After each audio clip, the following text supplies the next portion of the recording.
When I got the flat tire for the first time, it's a very interesting question. When I got for the first time, it's must be probably during my school time.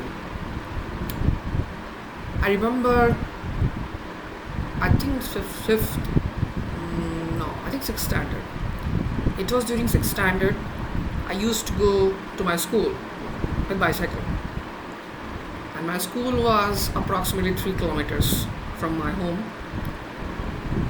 And I remember at one day I was going to school around 12 o'clock. I had a day school, and I heard a sound, very sound. It's very high, noisy, like a sudden explosion or sudden burst of firecrackers. And I suddenly felt that the front wheel of my bicycle got heavy. It's got heavier, and I had to paddle hard.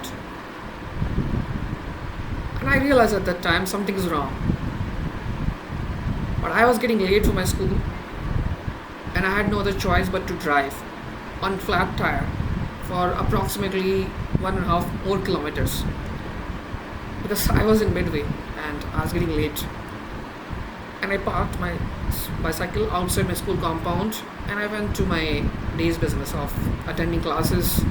In the evening, I returned and looked at my bicycle carefully, and I could see there's no air in the front wheel.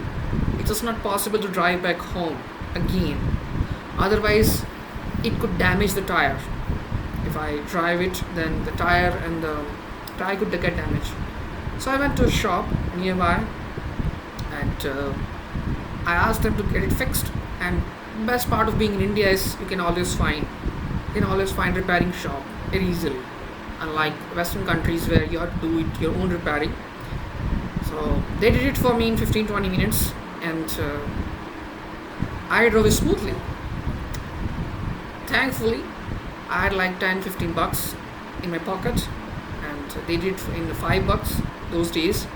If they asked me to replace like a tire or inside tube because I drove for 1.5 kilometers on empty or a flat tire on like a rocky terrain, then I had no other choice but to drive back on the same bicycle on a flat tire and come back home, ask for more money, and then maybe find some other repairman. But it worked out. It went very well, and that's how my first time flat tire experience